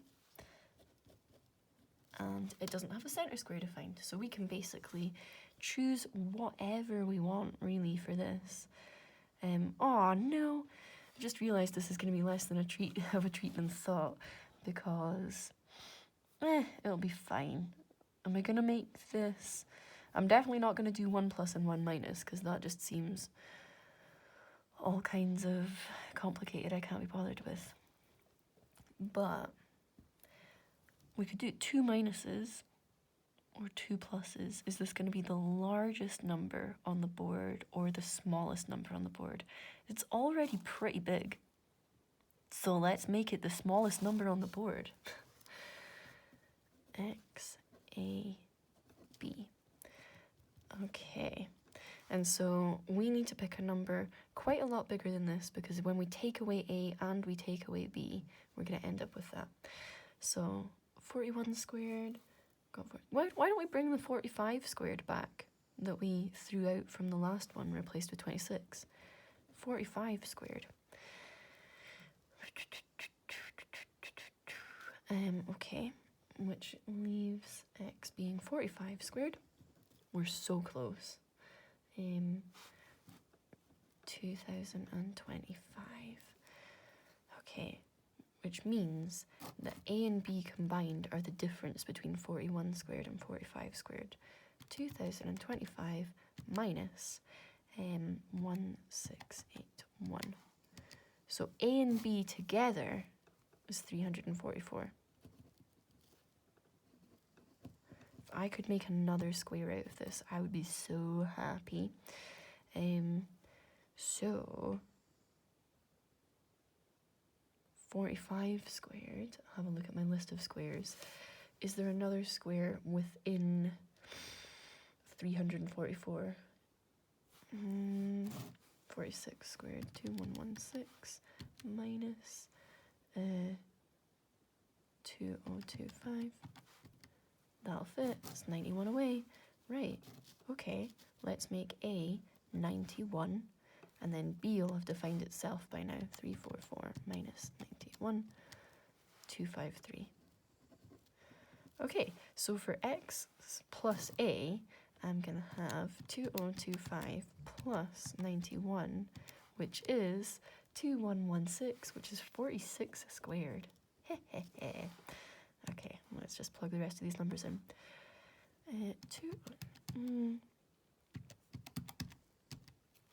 Yeah, so like I say, this is not a video that I would have thought that anyone would be interested in, but after a bunch of people told me, and like people ask for things that they think they want, but they actually don't all the time, so like, this is experimental, it could be way off the mark, but a bunch of people told me that they wanted a full-length video of when I rolled a set of dice hundreds of times and drew a picture. So this is a full-length video of me making up some numbers to go on a square. I guess it's less satisfying than rolling dice. But if you liked this, like, comment, and subscribe. No. Feel free to lurk and whatever. But if you can find some sort of way of letting me know that you did like this, then I will do more, because I do a lot of just sitting on my own doing maths. Granted, I'm normally listening to a Nick Offerman audiobook, so this is a bit of a change because I'm kind of listening to myself babbling. But I can do this. It's a very easy video to make. The maths was hard, but the chat is superfluous? No, that's not the word I want. Superficial? Yeah, because it's meaningless. I'm just saying the things that come in my head. 1, 9, 3, 4. Okay, moment of truth. Let's find out if this works out well. 46 squared, what was that again? 2116 plus 1681 and 2278 gives us 6075. The largest square number that we've got. Like magic square total number is what I mean. And 45 squared is 2125.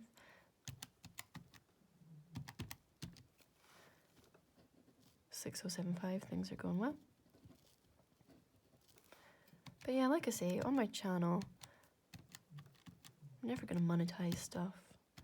I'm doing alright for myself. I don't need any extra money. If I made money off of YouTube, I would probably only use it for making my videos actually of a decent quality, or like giving myself more time to make videos.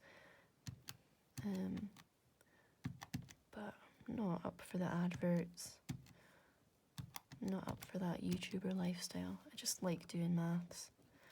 And if you like doing maths too, or watching someone do maths, then you are very welcome to come along for the ride and fill up your short time on this earth with what I assume now is something close to 2 hours of someone with an insufferable Scottish accent trying and failing several times to make a magic square. But hey, such is the beauty of 2019, the fleeting days. I'm sure civilization will collapse shortly and no one will have the internet, and we'll see who's laughing then. We won't know unless it's the people around us. Okay. I'm coming across as a very cynical Luddite type person. It's not incorrect, but also not correct. The internet is one of the first places I felt like I found community. But there are a lot of communities on the internet. Some of them are very much not for me. And you always got to value real world community and connections to people close to you. I think this is it. There's another magic square. Okay. 46 squared. 45 squared. This is nice. 2187 1772 2369 1934. I very much doubt, due to the length of this video and the rurality of my house and my internet connection, that you will get to see this video today. And today is Matt Parker's birthday, so in a way, kind of missed your chance. But if not, then I hope that you have, have a go at it anyway. It's fun. I'm really interested to know, like, someone who's better at combinatorics and stats and stuff than me. Can you tell me, are there an infinite number of ways to do, like a Parker cube? I don't know. There's definitely not an infinite number of, like, scrambles, but there are an infinite number of square numbers. Is there an infinite number of ways to make magic squares with certain positions defined? I don't know. This is something I'm interested about. But yeah, thanks for watching, I guess. I hope that it was good background noise for you, and go and have a wonderful day.